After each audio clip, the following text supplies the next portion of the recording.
All right, today we're going to dig into something really interesting. We're going beyond the headlines of Avery Dennison's latest earnings report to uncover a fascinating story about a company that's really at a crossroads. Let's get into it. So, let me ask you a question. What's going on when a company's profits look great, but its sales are kind of meh? How is that even possible? And, more importantly, what's the real story hiding behind those numbers? So let's kick things off by looking at their top line results from the fourth quarter of 2025. This really paints a perfect picture of this whole conflict between their profits and their sales. And right here, you can see the split personality in the numbers. On one hand, you've got profits. They absolutely crushed it, beating their earnings per share target, coming in at $2.45. That tells you they are fantastic at managing costs and keeping that bottom line healthy. But then you look at the other side, sales, and that's a miss. The revenue just wasn't where they wanted it to be. And this isn't just about one good quarter for profits. I want you to look at this number, $707 million. That is their full year adjusted free cash flow.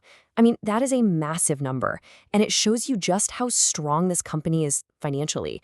They are a well-managed cash-generating machine. So if they're so profitable, what's the problem? Well, this is where the plot thickens, because hiding underneath all that financial strength, there's a pretty serious challenge lurking. And you know what? The company's own leadership is the one calling it out. And you don't have to take my word for it. This is straight from the CEO, Dion Stander. He says, look, I am pleased with our ability to protect margins and earnings, but then he adds, I am not satisfied with our organic revenue growth. That right there, that quote is the key. They know they can't just keep cutting costs forever. They absolutely need to grow the top line. So why is that growth so hard to come by right now? Well, they're basically sailing into some pretty strong headwinds. You've got ongoing uncertainty with trade tariffs, you've got consumers who are just not spending as much as they used to, and that's hitting their core apparel business pretty hard. I mean, it was down about 7% in the fourth quarter alone. So what do you do when your traditional business is slowing down? Well, you don't panic. You pivot. And that is exactly what they're doing. They're making a major strategic shift in the company's focus, moving toward a whole new kind of product. And this chart, this shows you that pivot in real time. What they call their high-value categories now make up 45% of their total sales. Now think about this. Just a few years ago, back in 2019, that number was only 33%. So this isn't some accident. It's a very deliberate, very aggressive shift in their entire business model. Okay, so high-value categories. What does that even mean? It sounds like corporate speak, right? But it's actually pretty simple. Basically, it's the smart stuff. We're talking about advanced tapes, RFID tags, intelligent labels. These aren't just your run-of-the-mill commodity products. These are sophisticated solutions that solve really big, complex problems for their customers. And because of that, they come with way more growth potential and much better profit margins. And, within that bigger high-value strategy, there's one piece of tech that's the real star of the show. The company is betting big, and I mean big, on a technology they call intelligent labels. The easiest way to wrap your head around this is to think of it like a digital passport, but for a physical thing. All of a sudden, a simple t-shirt or, a head of lettuce has its own unique digital identity. And that means it can be tracked and managed from literally anywhere in the world. Let me give you a concrete example of how this works, because it's pretty cool. Let's talk about the food supply chain. You can tag fresh food right at the farm. From there, you can track it precisely all the way to the grocery store.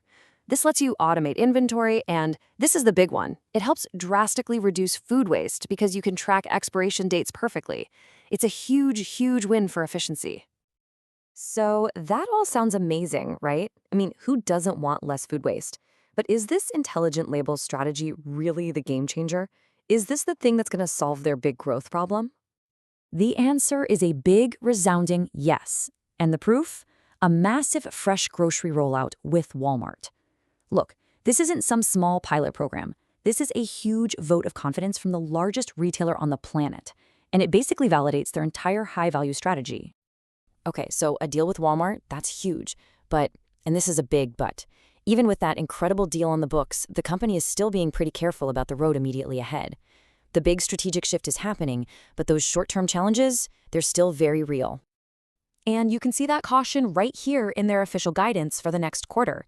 They're forecasting organic sales growth of just 0 to 2%. Now, profit growth still looks solid, around 6%, but this just shows that turning that big sales ship around, well, it's going to be a slow and steady process.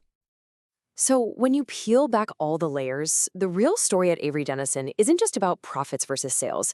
It's about a company in the middle of this huge transformation.